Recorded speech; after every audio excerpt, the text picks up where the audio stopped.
lesson. So, again, our lesson po is a preparation for our upcoming partaking of Lord's Supper. Okay, Pastor, kailan po ba tayo maglo-Lord's Supper? Sa November 2. Sa November 2 po. So, we have, 3 weeks na lang ng preparation. Okay, biyaya naman ng Panginoon, nakakatatlong Sunday na tayo na ang pinag-uusapan natin ay may kinalaman sa church. Okay, because ang Lord's Supper ay bahagi ng tinatawag na ordinance of the church. So, in order for us to really appreciate and understand what is Lord's Supper is all about, pinag-uusapan natin yung may mga bagay na may kinalaman sa ating iglesia. Okay, so number 1, pinag-usapan po natin yung pinagkaiba, okay, ng ng family of God, ng kingdom of God, and ng church of God. Okay, although ito nga ay ginagamit ng salitan or interchangeably, and yet hindi po ito magkakapareho, no? Hindi yan magkakapareho, may mga changes yan. Okay, sino nga ba yung member ng family of God? Anyone? Sino yung mga member ng family of God? Ano yun? Ano yung family of God? No. Okay, family of God. Ano? Anong Greek? Hindi, yung family of God. Sino yung mga members ng family of God? Yes, yung mga tumanggap kay Jesus, yung mga saved. Okay, ang sabi nga ng Bible, but as many as to receive Him, to them gave He power to become the sons of God. Okay, magiging anak ka lang ng Diyos kapag nag-receive. Okay, or kapag ka natanggap mo ang Panginoong Hesus bilang tagapagligtas ng iyong buhay. So that's family of God. Okay, the kingdom of God, however, okay, the kingdom of God, kasi pag kingdom of God, merong hari. Okay, merong pamunuan. Pagka sinabi nating kingdom of God. Okay, ibig sabihin, God is our King. Okay? God is our King. He is our ruler. No? He is our lawgiver. Yan, ang ating Diyos. Okay? So, when we say kingdom of God, ito yung mga taong sumusunod sa kalooban ng Panginoon. Kaya nga sabi ng Bible, but seek ye first the kingdom of God and His righteousness, and all these things shall be added unto you. Okay? Third, what is church of God? Ano naman yung church of God? Ito na yung save and baptize. Okay? Save and to be exact, hindi lang actually basta baptize. Saved and scripturally baptized. Yan. Ibig sabihin, yung baptism ng tao ay tama. Okay? Biblical. Okay? Biblical yung baptism ng tao. Kaya saved and baptized or saved and scripturally baptized. Yan. Okay? Bakit, Pastor? Meron po bang baptism na hindi scriptural? Yes. May mga baptism na hindi scriptural. Mga wisik lang, mga buhos, o kaya bata ka pa binautismuhan, hindi mo naintindihan yung salvation.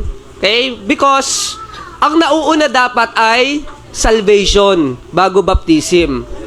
'Di ba? Kaya lang may mga pagkakataon nauna nang nabaptize yung individual bago pa siya nakakilala sa Panginoon. Kapag ganun ang nangyari, ibig sabihin, invalid yung naunang baptism. Invalid. Kaya kinakailangan siya ay mabautismuhan muli. No, kahit yung baptism niya ay paglubog, kahit tama naman dapat sana yung baptism o yung method ng baptism, ay tama naman dahil immersion, kaya lang kung siya ay nabautismuhan, bago pa siya makakilala sa Panginoong Hesus bilang tagapagligtas, ang baptism po na yon ay nagiging void or invalid. Alright? Pastor, ano po yung sinasabi ng Bible na there is only one baptism? There is only one baptism. Ano po yung sinasabi ng Bible na there is only one baptism? Ibig sabihin, yung valid na baptism, isa lang. yung valid na baptism. Kaya halimbawa, pag tayo, lumipat tayo ng church, ng membership, hindi na tayo babautismuhan na muli kasi nabaptize na tayo and our baptism naman is valid. Alright? Pag lumipat ka from one church to another, Baptist church, of course, no? Yung same faith, same doctrine natin. Hindi ba? Hindi na tayo ire-rebaptize. Bakit? There is only one valid baptism. Kapag ka ganun ang nangyari, inaano na lang natin yung tinatransfer na lang yung membership.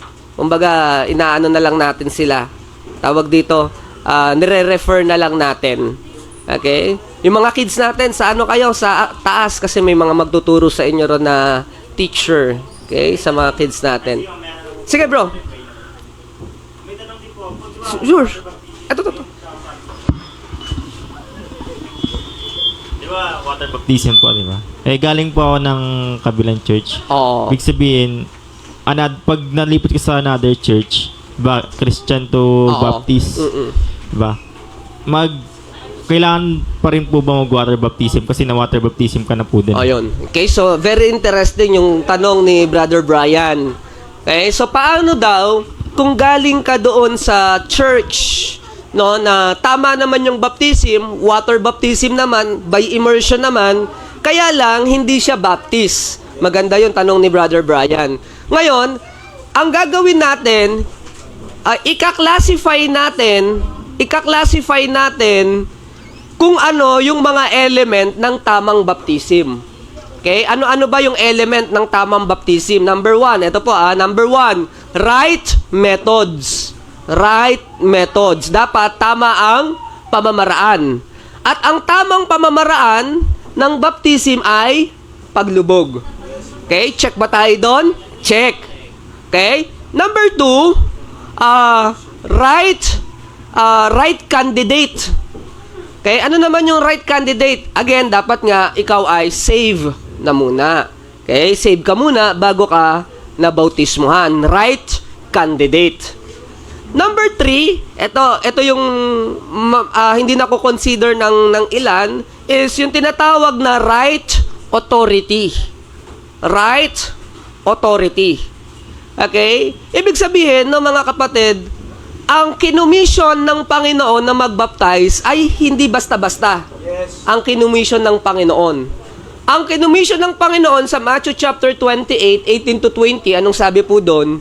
Go ye therefore, teach all nations, baptizing them in the name of the Father, and of the Son, and of the Holy Ghost, teaching them to observe all things whatsoever I have commanded you, and lo, I am with you always, even unto the end of the world. Okay, so yung kinumission po ng Panginoon sa Matthew chapter 28, at yung mga nagbabaptize sa Acts chapter 2, ano nakalagay sa Acts chapter 2, verse number 41, and they that gladly receive His word were baptized, and the same day were added unto them about 3,000 souls. Okay? So, ang kinumission ng Panginoon doon is yung church itself. Yung church itself. Okay? Yung church na kanyang itinatag. Yung church na itinatag ng Panginoong Hesukristo. Now, there are a lot of churches. Maraming mga churches. And everybody is claiming to be the true church of Christ. Everybody, di ba? Yun naman ang claim ng lahat ng tao eh.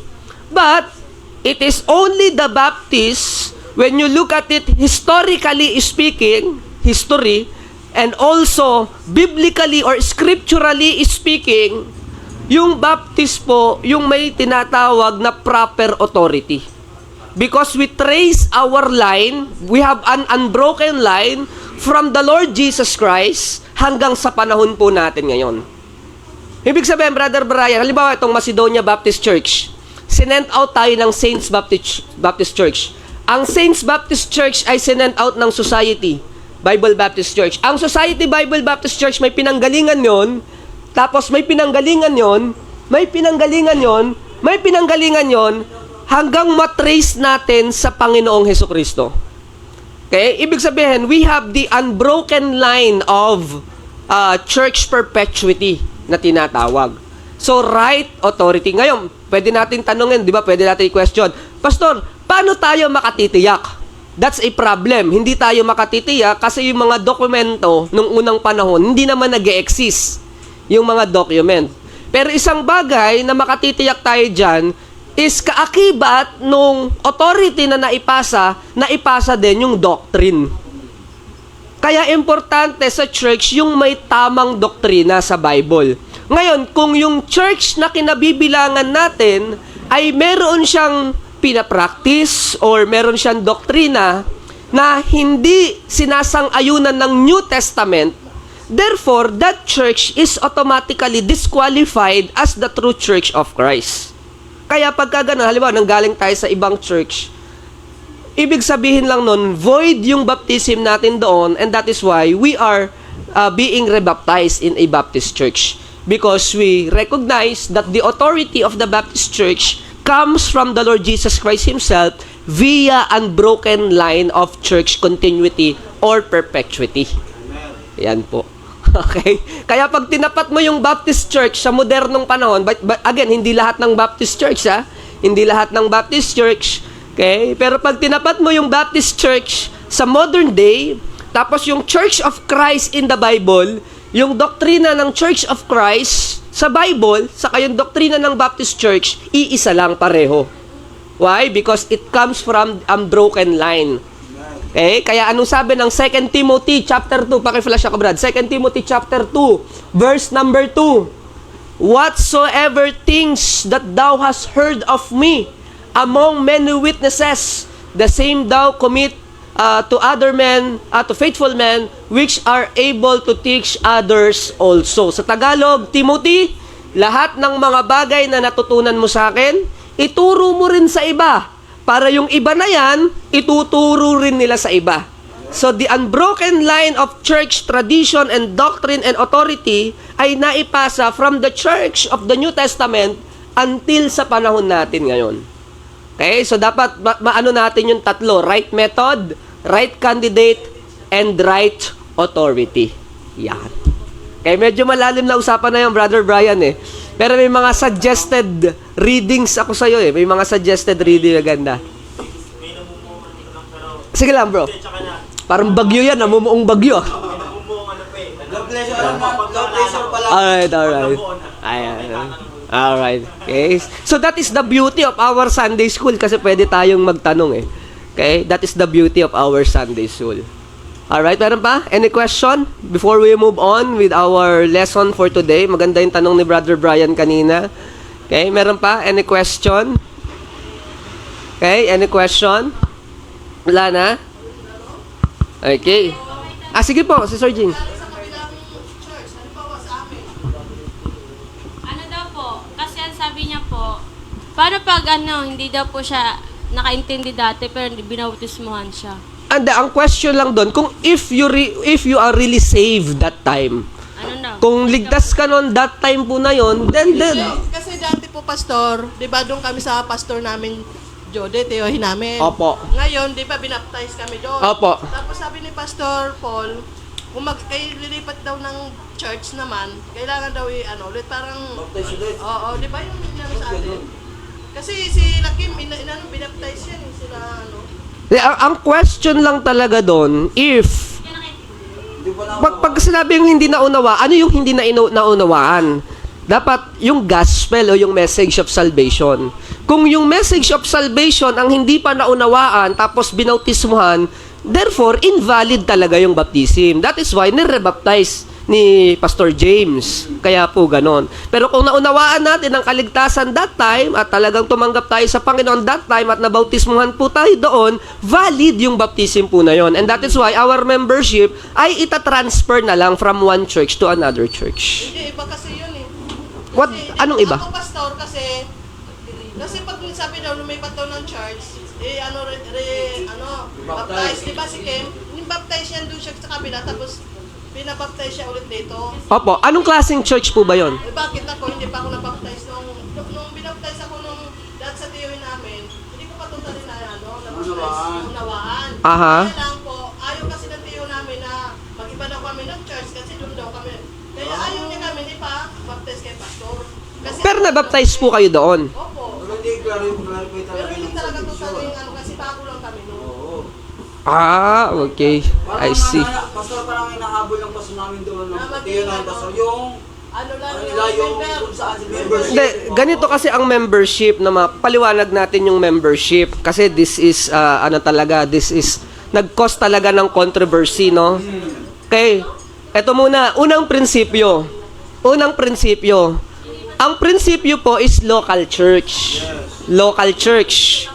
Ibig sabihin ng local church, ang mga churches po sa iba't ibang lugar, although pare-parehong church ng Panginoon yan. Okay, kasi pare-pareho namang mga Baptist church yan. Pero, magkakaiba yan. Parang, halimbawa tayo, ang pamilya Moria at pamilyang Tutol, pareho tayong Kristiyano. Pero magkaiba tayo. Nakukuha niya si Sir Jing? Parang ganon. Pero pareho tayong Christian. Okay? Ganon din ang Baptist Church doon sa Masbate o ang Baptist Church dito sa kabilang kanto. Bagamat tayo Baptist Church din, pare-parehong church ng Panginoon yan, pero magkakaiba. Yun ang ibig sabihin ng locality. Yun ang ibig sabihin. Ibig sabihin, iba-iba ng pamamalakad, iba-iba ng programa, pero pwedeng magtulungan. Ayun po yun. Pastor, anong kinalaman ng prinsipyo ng church locality sa church membership? Ibig sabihin, ganito po, hindi ka pwedeng maging member ng dalawang church sa magkaparehong panahon. Hindi pwede. Uulitin ko po hindi ka pwedeng maging miyembro ng dalawang magkaibang church sa parehong panahon. Hindi pwede. Bakit nga? Kasi yung prinsipyo ng autonomy and locality ng church. Alright? Ganun po yun. Now, Pastor, paano po yun? Saan ako magpapamember? Kung saan ka nagsisimba, kasi nga local, dun ka naman nagsisimba Hindi pwede na dito ka nagsisimba sa Muntinlupa, tapos ang membership natin ay nasa Mindanao. Hindi siya possible. Kaya ang ginagawa po dyan, nagpapatransfer ng membership para ma-uphold yung doktrina ng local church. Ganun po yun. Hindi naman sa ayo, nandito na kayo.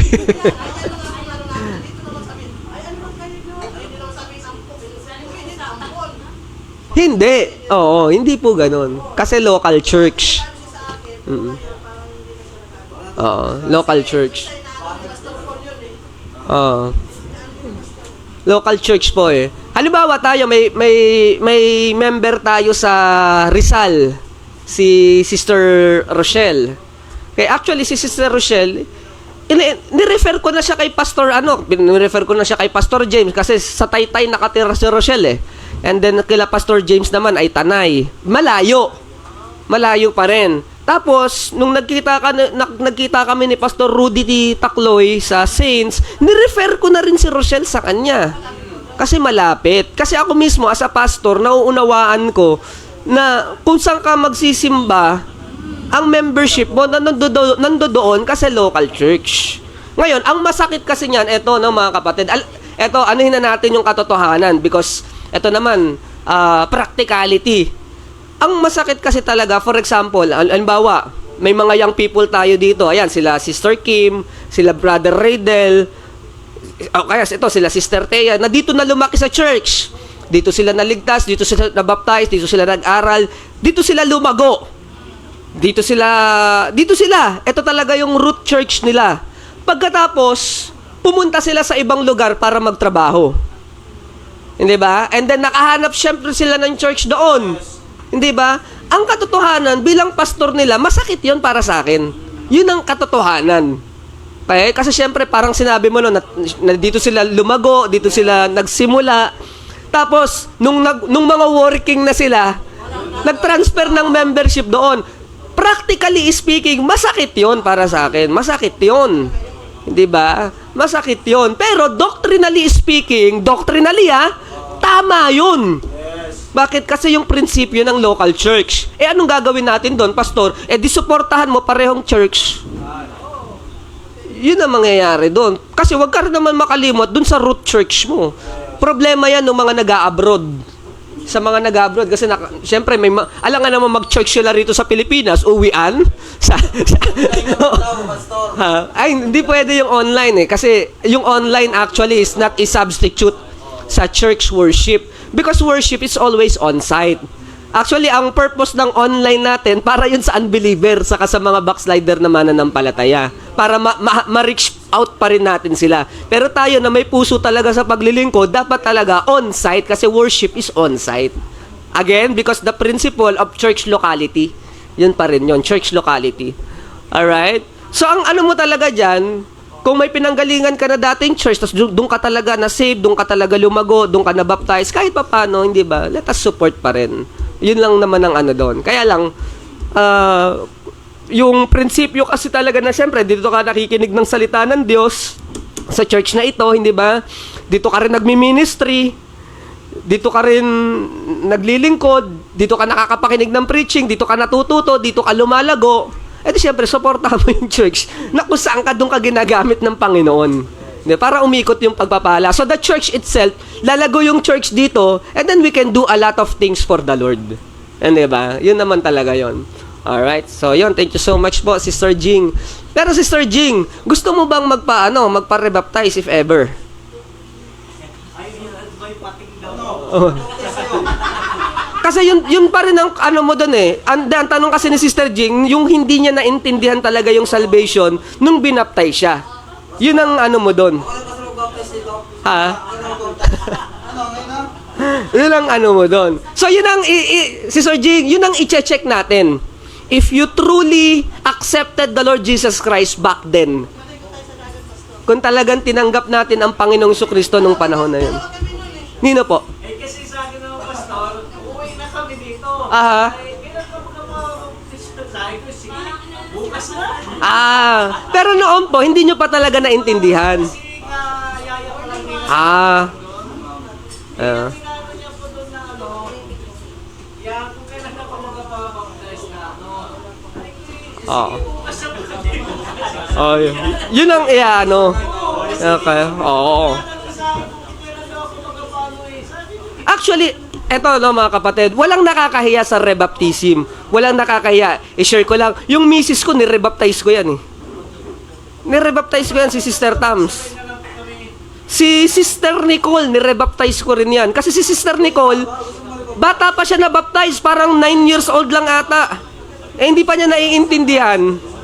So, nung lumalaki na siya, nung tumatanda na siya, saka pa lang niya na-realize, teka lang, nung nabaptize ako, hindi pa ako saved nun kasi hindi pa niya alam eh. O, nirebaptize ko yan. Pati si Sister Tams, nirebaptize ko yan. Oo.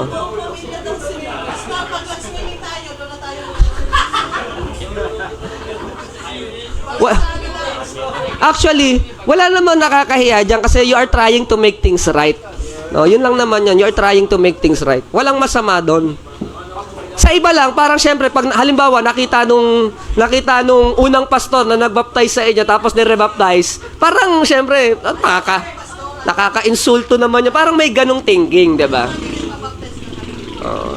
Pero again, ayun nga, no? Ngayon, parang naglalay ulit sa akin, nila siya nagchat-chat. Kasi dati nag-ano siya pag-anniversary.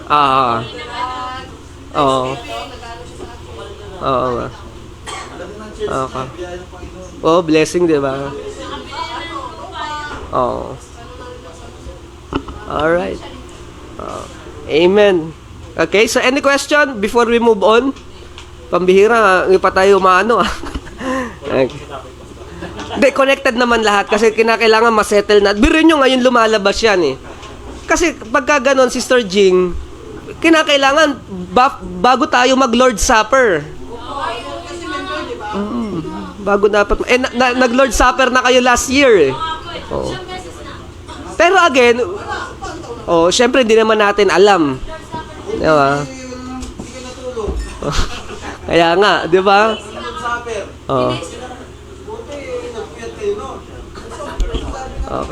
Okay. Sige. Anuhin natin, Sister G. Kinakailangan, anuhan nyo muna, pag-isipan talaga. And then, ang question niya talaga doon, if you are truly saved nung nabaptize. Sige. Lolo. Hindi, si Brian niya mas okay eh. Kasi si Brian, na-observe niya talaga tayo eh. Ako kasi, Pastor, bata pa talaga ako. Ano na baptize? Kaya. Okay. Kaya tinan nyo yung mga candidate for ano natin. For example, si Yuan, yung gusto na nun magpabaptize si Yuan. Pero sabi ko sa kanya, observe. Check mo talaga. Si Brother Peter, hinintay niyang matapos yung Lord's Supper natin saka siya nagpabaptize kasi gusto niya makita muna. At least, nung nagpabaptize talaga sila, sigurado, naunawaan talaga nila. Naunawaan.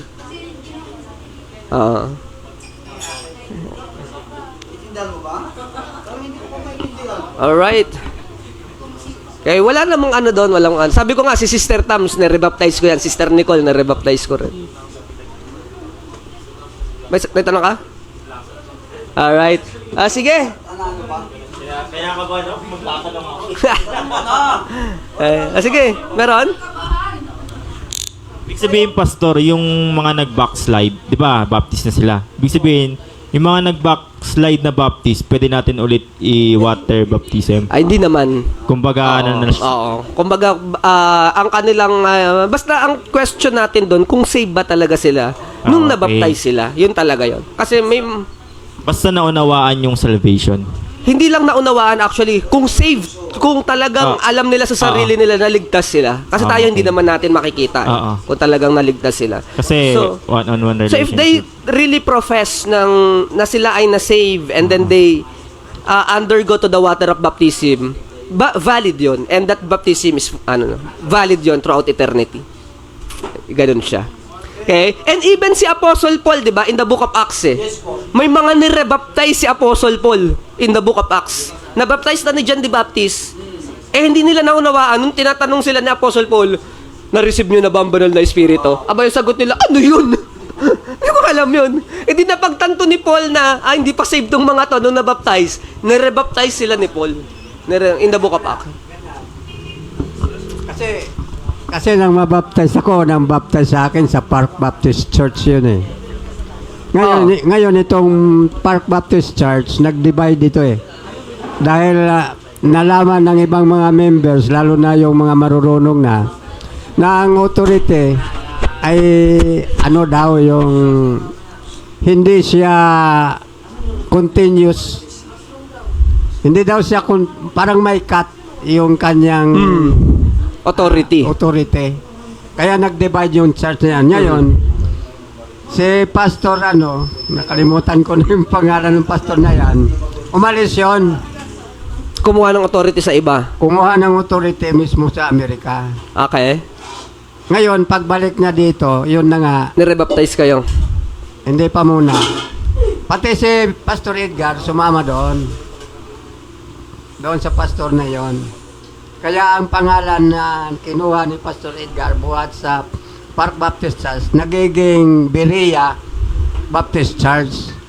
Kaya lang, ang doctrine, sa kanila, mayroong belo yung Walang problema dun sa belo tayo. walang problema yung belo. Wala naman. Ano lang naman, preference lang. Ngayon, nagpa-rebaptize ako uli doon sa Berea Baptist Church. Kota ka na tayo. Kota na. Kuta na. Nagpa-rebaptize ako uli. Well, okay Parang lang. gusto ko pa rin uli magpa-baptize dito eh. Ganon. Pero actually okay naman na yun yung baptism na yun. Okay na yun. Okay naman yun tayo. Kasi whatever the two, kasi 2 beses na kayo na-baptize eh. Yung isa, yung Park Baptist Church. Oo. Ang Park Baptist Church is a fundamental Baptist. Yun. Ang New Berea is a sovereign Baptist. Calvinist yun, yung New Berea.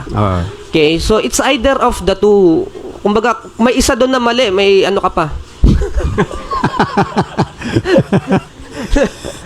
Pero sa kalooban ko, parang gusto ko talaga na dito. Gusto ko talagang ma-baptize muli. Pwede naman. Ay, sasabay na ako kay la Sister K. Dagat daw eh.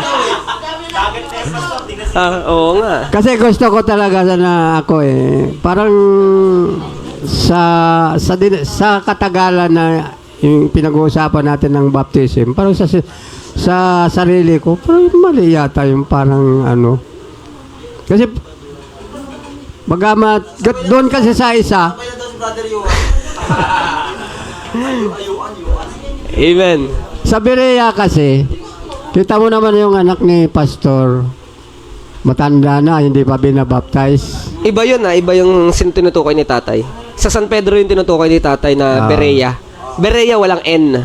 So, hindi Berean. Berea lang yun. Berea. Hindi Berean. Oo. Sa San Pedro yun, Berea. sa Sovereign Baptist Church. Doon yun. Electionist, mga Calvinist.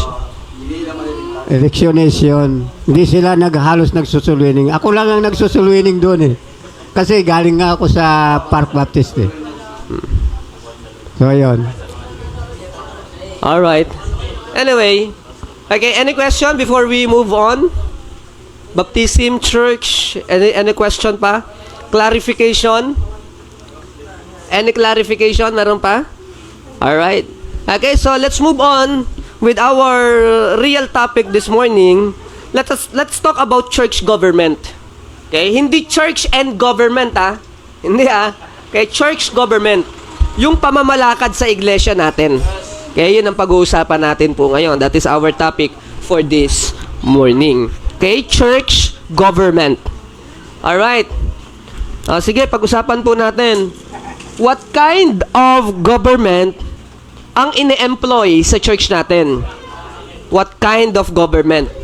Okay? Ito po, makinig po So, ang church natin, hindi po ito monarchiyal. Pag sinabi mong monarchiyal, may hari na namumuno. Si pastor po ay hindi hari ng church. At si Sister Tams ay hindi reyna ng church. Siya reyna ng buhay ko, hindi ng church.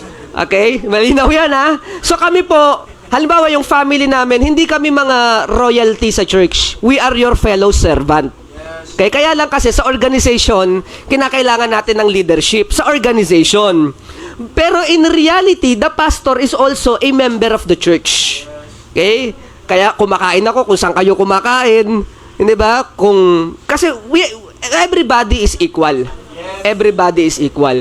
Kaya lang, kinakailangan mo kasi ng leadership and the pastor is ang assigned leader for the church. And I am supported by my wife. Okay? But in regards to doctrinal studies or doctrinal standard, hindi po kami mga monarchy, hindi kami mga royalty rito sa church. Pati yung mga anak ko. Kaya yung mga anak ko, huwag yung itrato na parang yan.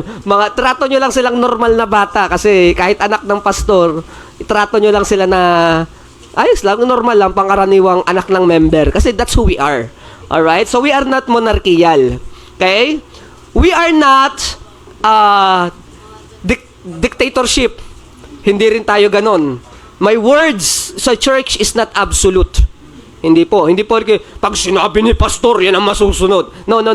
Hindi ganon ang government natin sa church. Okay? Tulad nung sinabi ko, everybody is equal. Okay? We are not also democratic. May pagka-democratic tayo, but not in every aspect. Okay? Pag sinabi mong democratic, majority rules.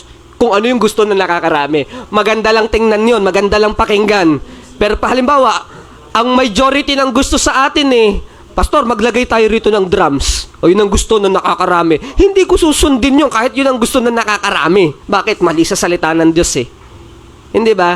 So, ine-employ natin yung democratic, okay? But not every aspect of our government is democratic. Kasi hindi natin tinatrato na porke nakakarami, tama. Hindi, ang tama salita ng Diyos. Yun ang tama. Pastor, ano tayo? Hindi tayo monarchical, hindi tayo dictatorship, hindi rin tayo pala democratic. Ano po tayo? Ang tawag sa government ng church ay theocratic form of government.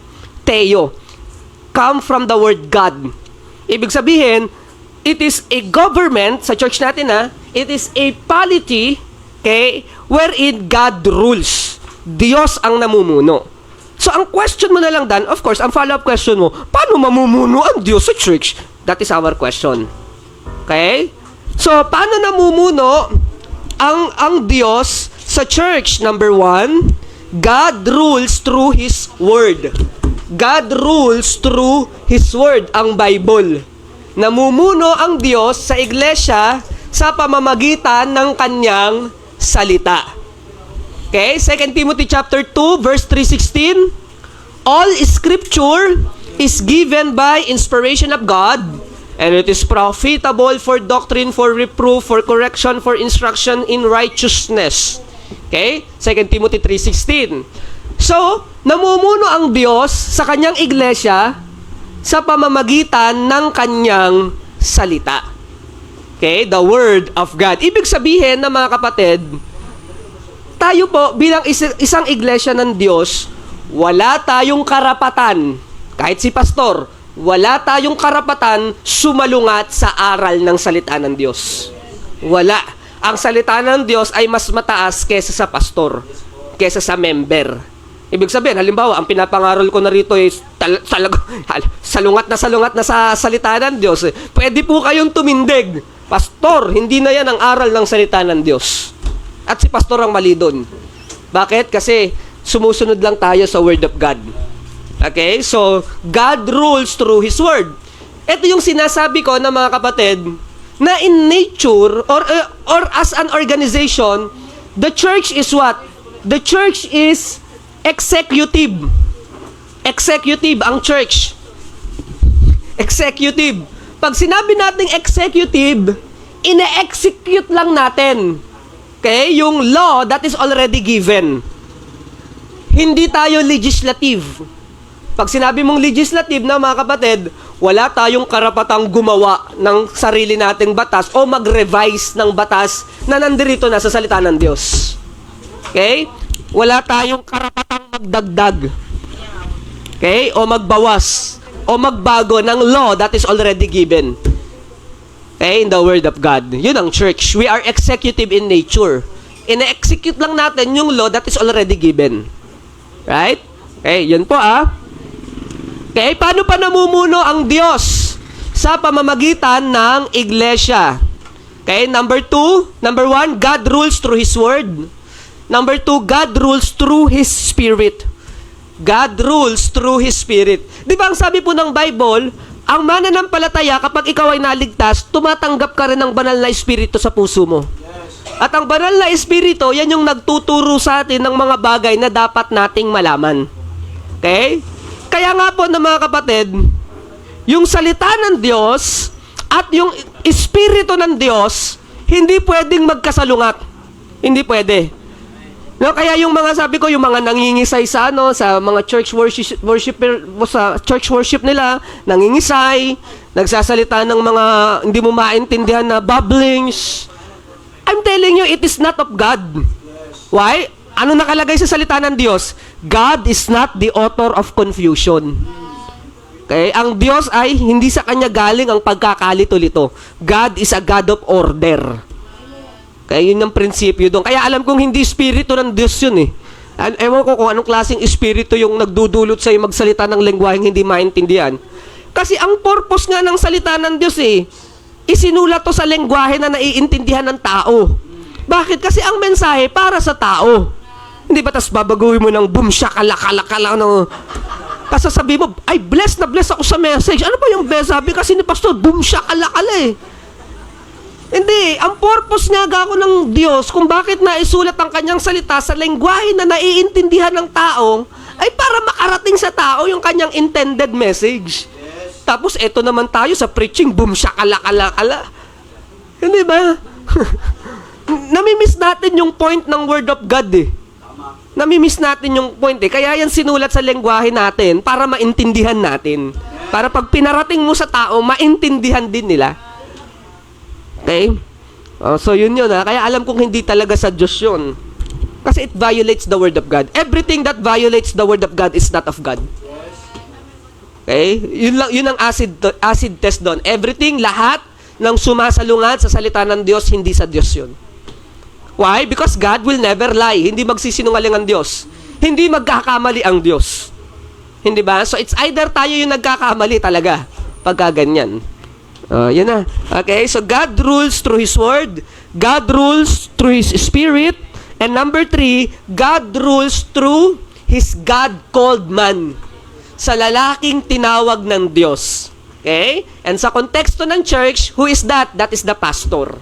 Okay? Tinawag ng Panginoon. Kaya importante rin yung panawagan ng Diyos sa pagpapastor. Okay? Kaya 1 Timothy chapter 3, pag binasa po ninyo yan, yung O yung qualification ng pagiging pastor. Titus chapter 3, pag binasa nyo po yan, qualification ng pagiging pastor. Jeremiah 3:15, and I will give you pastors according to mine heart. 1 Peter chapter 5, feed the flock of God. Hebrews chapter 13, obey them which have rule over you. Okay? Kasi ang Diyos tumawag din ng lalaki. Again, ang tinatawag po ng Diyos sa leadership ng iglesia ay lalaki. Okay? Hindi po misogynistic yan ha. Hindi po dahil kung ano po yan. That is just a God's design. Disenyo ng Diyos yan. Hindi ibig sabihin na walang kwenta yung mga kababaihan. Ang ibig sabihin lang, iba yung disenyo ng Diyos sa lalaki, iba rin yung disenyo ng Diyos sa babae. Okay? Siyempre, kinakailangan natin sa church ng mga faithful women. Okay? Hindi lang sa pastoral leadership. Okay? Kasi ang nakasulat niya sa Bible, yung requirement para talaga sa lalaki. No, mga kapatid? Okay? And preferably, yung leader din ng sarili niyang tahanan. Pastor, bakit si Deborah? Sabi ko nga, yung Book of Judges, pag pinag-aralan mo doon, yung mga taong matitino, hindi pa. Ganun kadilim ang Book of Judges, kapatid. Kaya sila Gideon, sila Jephthah, sila Samson, mga bida yan sa Book of Judges eh. Pero sila lahat may problema eh. Bakit? Kasi yung libro ng Judges, yan yung account sa history ng Israel na yung pinakamatitino, pasaway pa. Yun. Ganun kadilim ang Book of Judges. Kaya wag natin gagamitin si Deborah para kasi most likely pinapakita sa atin ng Diyos hindi lang yung katapangan ni Deborah, kundi yung kaduwagan ni Barak. Yun ang ipinapakita sa atin ng hindi siya tumindig kahit siya ay lalaki. Okay? So through the God called man. Okay. So ngayon, kapatid, tatlo yan, di ba? The Word of God, the Spirit of God, and the God called man. Dapat yung tatlo na yan, it works together. It works together. Ibig sabihin, si pastor dapat nag-aaral ng salita ng Diyos para lahat ng ipapractice natin sa church at yung mga bagay na i-employ natin sa church, dapat masigurado natin na biblical. Okay? At gagawin natin yan in proper spirit. In proper spirit. Hindi in the spirit of anger. Kapatid, ano ka ba? Ganon. Buksan nyo parang, hindi in the spirit of anger, proper spirit. Hindi yung, alam nyo, sa church na ito, wala nang mas pinagpala pa bukod sa akin eh. Sino magsasabi rito na mas pinagpala kayo kaysa sa akin? No, not in the spirit of pride. Maybe you can do the work, right? You can do the ministry, and maybe tama ang motive, pero if you do it not in the proper way or in the proper spirit, hindi natin din na ang kalooban ng Panginoon. Hindi natin nagagampanan ang kalooban ng Panginoon. Tama nga yung motibo, kaya lang napakayabang naman ang approach natin. O kaya napakaangas, o kaya magagalitin ang approach natin. Alam mo rin na hindi siya sa espiritu ng Diyos. Right? Kasi di ba Galatians chapter 5 verse number 22, the fruit of the Spirit is love, joy, peace, gentleness, long-suffering, meekness, faith. That is the fruit of the Spirit. Walang pride dyan sa ka-anger. Yung pride and anger is fruit of the flesh. Oh. So we have to do it properly pa rin. Okay? Gentleness. Alright? So yung tatlo na yan, yung Word of God, Spirit of God, and the God called man, it works hand in hand for the leadership of the church. Okay? Pero ang acid test palagi dyan, kapatid, dapat biblical. Dapat biblical. Everything that you are doing, it should be based upon the teaching of the Word of God. Yun palagi yun. Okay? Meron pa? Okay? Number 2, as an organization, ito yung sinasabi ko rin kanina. Kanina, yung actual government ng church yun, we are theocratic. Pero as an organization, we are congregational. Pastor, anong ibig sabihin ng congregational government? Ito lang ang ibig sabihin nun, everybody is equal. Yun lang yun. Everybody is equal. Everybody. Well, si kapatid, hindi siya mas mababa. Si kapatid, hindi siya mas mataas. Now, hindi porke may mga title na sa pangalang nating ati, okay, or PhD, or doktor, o kaya CPA. Ano? PWD. Hindi porke may mga title sa pangalan natin, ibig sabihin, mas mataas tayong klaseng member. Now, everybody is equal. Everybody. Okay? Kaya nga we show respect to everyone. Everybody deserves our respect. Okay, yun lang ang ibig sabihin ng congregational. Ibig sabihin, yung boto ni Brother Elmer, halimbawa, doktor na si Brother Elmer, no? Tapos si Brother Angelo, konduktor. Hindi ibig sabihin, sa boto ni Elmer, dalawang, doble ang value ng boto nito. Bakit? Doktor yan eh. Tapos kay Angelo, lang, isa't kalahati. Walang ganon. Everybody is equal. Okay, that is congregational. Yes po, Nay. Yes po. Yung ano po ba, yung mga Christian po ba, wala po ba tayo Ano daw po? Wala daw tayong karapatang magalit. Meron naman, Nay. Huwag kang magkasala. Wag lang mag-asala. Meron naman. Meron tayong karapatang magalit. Oo. Wag lang tayong magkasala. Ang ibig sabihin lang nun, ang anger kasi ng mga kapatid, wag lang yung wrath. Wrath kasi is puot. Yung itinatanim mo sa puso mo. Sometimes, ako personally, this is my, sabi na natin, this is my personal position pagdating dyan, or perspective. Sometimes, kinakailangan mo ipakita yung pangil mo. Sometimes. So the people would know. Okay? Even sa leadership na, halimbawa ako, ganito lang ako, di ba? Pero sometimes, kasi mababait naman ng church, I don't need na, hindi ko naman kailangan, di ba? Pero nakikita nyo ako sa family ko, di ba? Sa mga anak ko, sometimes, not every time. Kasi sometimes, kinakailangan, ipakita mo rin na meron kang, may strong side ka eh. So, you will not be disrespected. Sometimes. Pero tama yun, may karapatan tayong magalit, wala lang tayong karapatang magkasala. Paano yun? Paano ibig sabihin ng pastor? Ang sabi ng Bible, huwag mong hayaang lumubog ang araw na hindi kayo nagkakaayos. Ibig sabihin, always look for reconciliation. Hindi, pastor, kami mag-aaway? Umaga pa lang. Hindi yun, ibig sabihin nun, huwag mong patatagalin. Huwag mong patatagalin. Always look for way for reconciliation. Pero yes, may karapatan tayong magalit. Naalala ko ang Panginoong Isus, di ba? Sa may templo, anong ginawa ng Panginoon? Bakit? Kasi mali yung ginagawa ng mga tao eh. Nagkasala ba ang Panginoon? No. Jesus is sinless. Pastor, hindi pala kasalanan yon. Ang tawag doon is righteous anger. Righteous anger ang tawag doon. Even God Himself nagagalit sa atin ng Diyos eh. Hindi ba? Bakit? Kasi mali tayo ng ginagawa. So may karapatan kang magalit, wala tayong karapatang magkasala. Oh. Okay? Nano niyo yung mga yanay? Oh. Minsan very frustrating kasi sa kalulugar nun. Hindi rin naman pwedeng ginagawan ka ng masama tapos smile ka na lang pagkakamalang kang nun. Diba?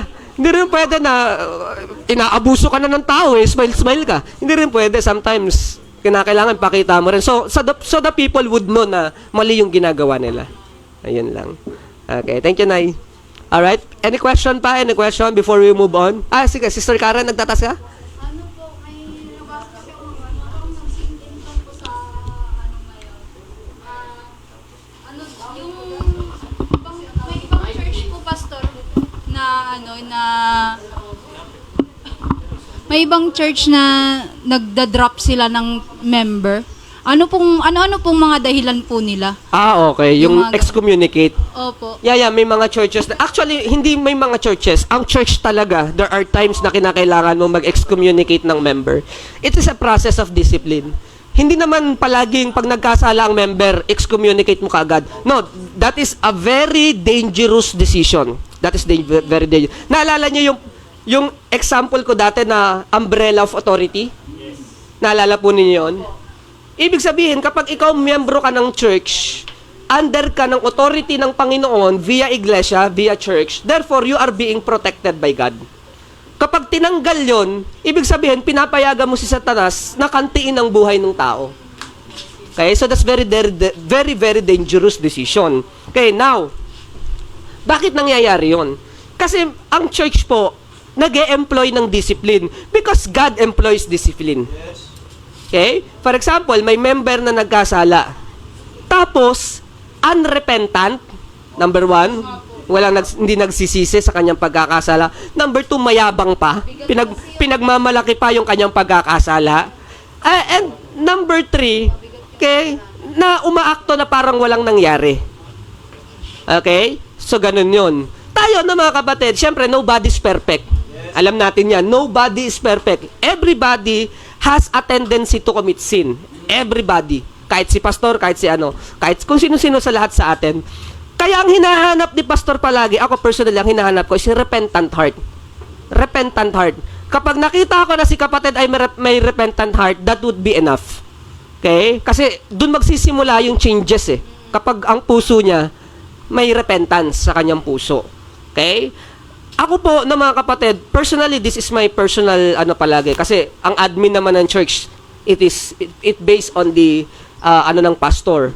Hindi ako palagi na kapag halimbawa may nagkasala, tell it to the church. Yung palalapitin mo siya rito sa unahan tapos hihingi siya ng sorry. I seldom do that. Actually, I never do that. Bakit? Kasi yung tao napapahiya. Napapahiya yung tao. Pag napahiya yung tao, aalis yan sa church. Ngayon, may mabuti bang naidulot? Wala. Tama? Walang mabuting naidulot eh. Kasi bakit? Nagalit lang siya sa church. Okay? At yung kung may kasama man siya na sa kasalanan na yun na hindi member, nagalit din sa church, and then you miss the point of discipline. The point of discipline, kapatid, is always restoration. Ibig sabihin ng restoration, maibalik mo yung tao sa tamang fellowship sa Panginoon, pero dapat naunawaan niya kung saan siya nagkamali. Yun ang purpose ng discipline. Hindi ka magdi-discipline for the sake of discipline.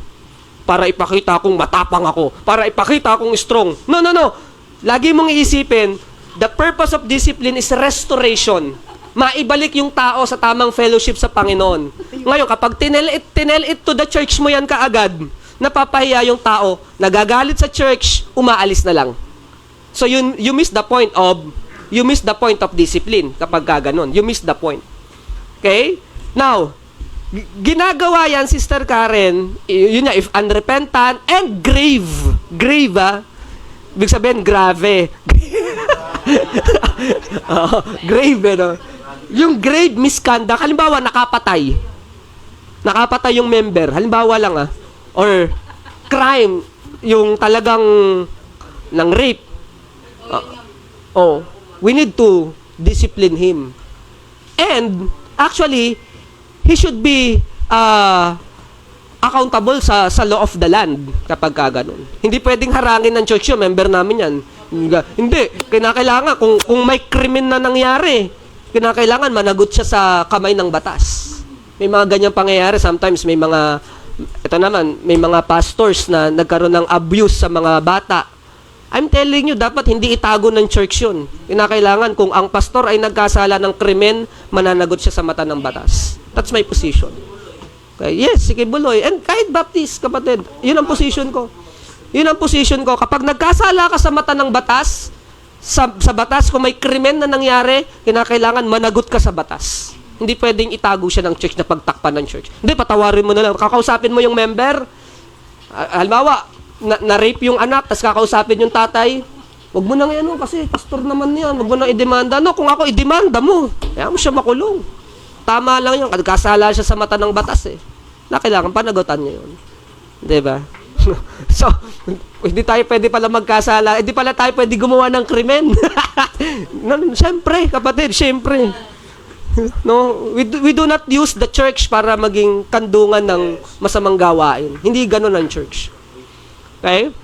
Paano daw, pastor, yung pastor's wife daw Na ano daw po? na nagkasala? Again, mga kapatid, ang pastor at ang pamilya ng pastor Opo. ay fellow member of the church. The church has the right to discipline the pastor and his family. The church has the right. Ngayon, siyempre, si pastor yung, halimbawa, ako yung pamilya ko ang nagkasala. Okay? I should have the delicacy and the decency. I should have that to Tanong step po yun down. ni Ma'am eh. To step down. I should have the decency and basta yun. I should have the decency to step down. Okay?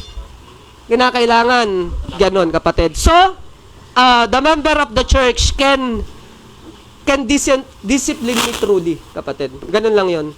Pero, Sister Karen, depende rin sa pagkakasala. Mamaya, konting chismis lang. Pag-usapan nyo na lang yun. Depende rin naman, no? Not every sin is equal. All sin is sin, tama? But not every sin is equal. Okay? So yung mga kaya nating pag-usapan na lang in our privacy, then let's talk about it in private. Okay? Kasi nga ang goal mo is restoration. Restoration. Yun ang goal mo. Alright? Meron pa ba any question? So kapag anak ng pastor, Sister Karen, asawa ni pastor, o kahit si pastor mismo, the church has the right to discipline. Because, yun nga, everybody is equal. Everybody is equal. Kaya lang, kailangan mag-step down ako para, ganun talaga. Ganun. Kaya nga, we should be very, very careful. And maganda rin to na nasasabi namin sa inyo. So, naririnig nyo. Naririnig ng misis ko, naririnig ng mga anak ko. So, we can be accountable to you. Accountable tayo sa Diyos, pero accountable din tayo sa mga tao ng Diyos. Okay? Ako sinasabi ko yun. Bakit? Ako rin naman personally, syempre ayokong magkasala rin ng di ba? At ang pamilya ko. Kaya ako, I don't have any problem being vocal pagdating sa mga kasi I don't have any interest na magkasala or whatever na Kasi if you love the church, and you love the people of God. Kaya nag-ascribe nag-ano nga tayo na to become a better person for the church. 'Di ba? Kaya lang yun ang masakit kasi that is always a possibility. Palaging may posibilidad. Pero yun nga, dapat mag-iingat tayo lahat. Ayan. Okay? And I think siguro napapansin to ng mga members natin, mga kabataan natin. May kita nyo, hindi ako nakikipag-usap sa mga young people na babae on close, there is always a distance. There's also Bakit? Hello? Ayun na, okay naman Hello. Okay, so bakit nagagalaw? Ay, hello, luso ko. Okay, so there's always a distance. Okay, and I'm vocal dyan I'm vocal palagi. Okay? Ayan po. Any question pa? Any question? Pastor, paano po pala pag kasi may kakilala po kaming pastor sa Masbate na hiwalay na po siya sa asawa niya. Ngayon, yung asawa niya po kasi may iba po sa ibang bansa. May karapatan pa rin po ba siya magturo bilang isang pastor? Kaya nga mga kapatid, kaya nga lagi ko sinasabi, if you have a family here in the Philippines, don't go abroad. Don't go abroad. Kasi, for me kasi yun ang utos ng Diyos yung cleave. Husband, cleave unto your own wife, unto the Lord. Okay, kasi maraming benefit ang physical accompany ng bawat isa. Malaki may tutulong So if you have a family here in the Philippines, don't go abroad. Don't do that. The God that can provide in abroad is also the God who can provide here in the Philippines. Kasama mo pa pamilya mo. Kasi it doesn't make sense, di ba? Kaya ka nga nag-abroad para sa pamilya Tapos nasira lang ang pamilya mo dahil pumunta ka sa abroad. It doesn't make sense. Doesn't make sense. Okay? Ngayon, para sagutin yung tanong ni Sister Elena, biblically speaking, kapatid, biblically. Okay? Pahala mo ako 1 Timothy chapter 3. Kapatid, pakibaybay nga ako ng 1 Timothy chapter 3. Sister Elena, Biblia ang sasagot. Baybayin natin yung paki-flash 1 Timothy chapter 3. Hello. 1 Timothy chapter 3. Paki-flash sa screen natin. This is a true saying.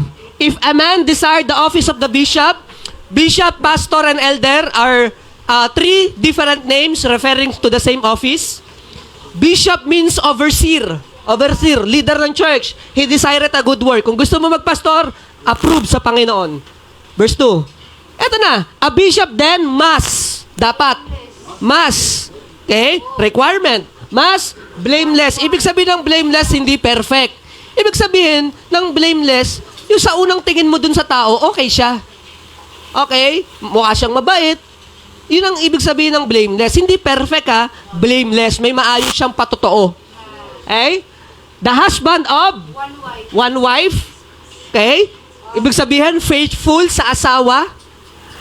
Okay? Vigilant, mapagbantay. Sober, may katinuan, hindi lasenggo, hindi adik. Sober. Okay lang mga adik, pastor, pero hindi adik. A good behavior. Okay? Given to hospitality. Okay? Matulungin sa kapwa. Up to teach. Ready magturo. Kapatid. Saan ka makakita ng pastor na hindi marunong magturo? Di ba? Next. Not given to wine, hindi lasenggo.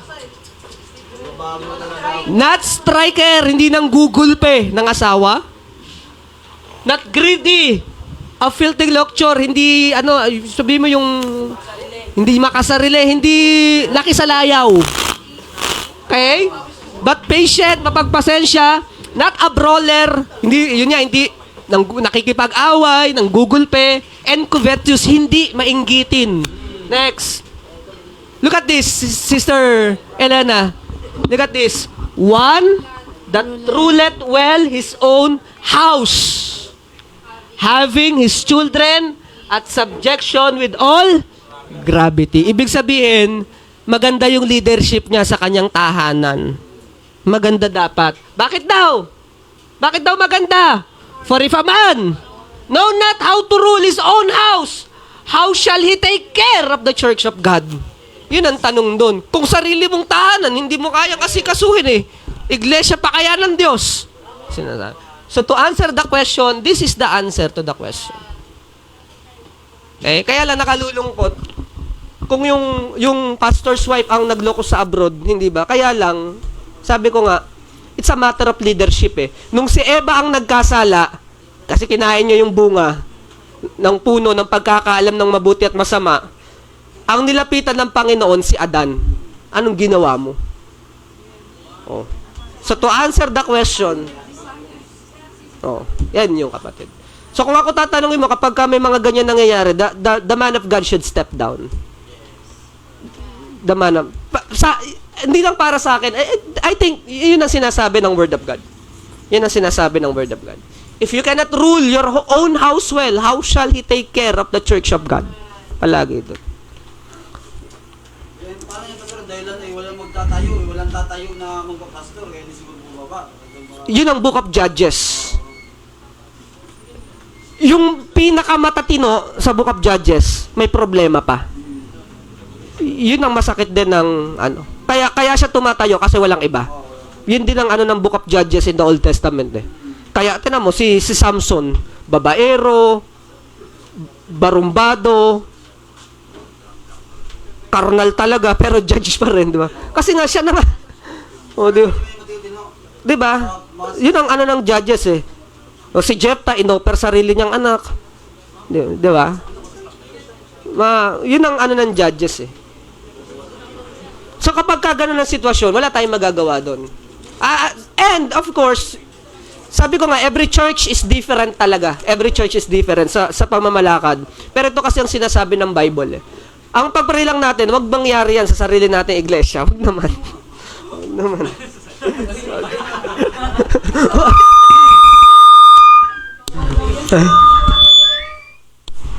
Ay. Lolo. Okay, so wag siya mangyari sa atin, di ba? Alright. Okay, any question? Ano oras na? Wala akong oras na dito. Ano na naman? Anyway, tapusin ko na lang. Church officers, we have pastor and deacons, church officers. Wala pa tayong official na deacon, pero yung mga men natin nagfa-function as deacon. Okay, pero wala pa tayong official. Kasi kinakailangan ko muna pang ituro yung office ng pagiging deacons eh. Pero kung mapapansin niyo kapatid, 'di ba? Especially if meron tayong mga decision making. Napansin niyo ba? Especially sa mga men, pinapatawag ko kayo sa taas, yung mga men natin para mag-usap tayo. Di ba, nung nakaraan may mga ginagawa tayong mga decision making. I always ask the men, pinapano ko yan. Kahit nung mga dati, yung nagta-transitioning tayo, nagkaroon kami ng men's meeting. Kasi yung men natin, nag-a-act sila as deacon. So I always coordinate with them. Okay? And then sabi ko nga sa kanila, kayo kasi yung representative ng inyong sari-sariling pamilya. So pinapatawag ko yung mga men, nagmi-meeting kami kapag may mga importanteng desisyon, pag may mga importante. Pero kung anong ulam lang ngayong Sunday, alam anong patawag ko pa yung mga men. Mga men, ano daw ulam natin ngayon? Baka gulpihin ako nito mga to. Yan ba naman eh, tatanong mo pa sa amin. Oh, di ba? So pag may mga importanteng decision making, I always ask the men of the church eh. Okay, so yun yung purpose na din ng deacon. So that is church officers. Okay? church decision making. It should be biblical first. It should be prayed. It is relayed to the members and led by the pastor. Okay, so far yun muna. Yung sa pastor, inapuntahan ba? Ano daw? Yung mga handa doon sa ano? Doon sa ano ba? Sa bayan? Yung anak ko yan? Ano meron? Kaya nga eh. Dalawang linggo, tatay. Kaya nga eh. Actually, naano ko nga din yun eh. Bakit kaya? Bakit hindi? Si brother dyan kasi ang Di ba magaling si Brother Jan? Si brother Jan magaling na. Si Yoshi ang ano. Kasi nung gumaling si Job, si brother Jan naman na nagkaroon. Nung gumaling si brother Jan, si Yoshi naman. Hindi. Ilang ano na. Okay, so sige. Alright, anyway, thank you so much po. Wala nang question, no? Siyempre wala na. Next Sunday naman ulit. Oo. Okay. Oo. Maganda nga yung at least ma-clarify natin lahat. Okay, in the light of the scripture. Sige po, let's pray. Father in heaven, thank you so much, Lord, for this day. Salamat po sa amin po natutunan. We pray, Panginoon, sa pangungunan niyo po sa amin, Lord God, at sa pagsisimula na aming morning worship. Thank you so much in Jesus' name. Amen.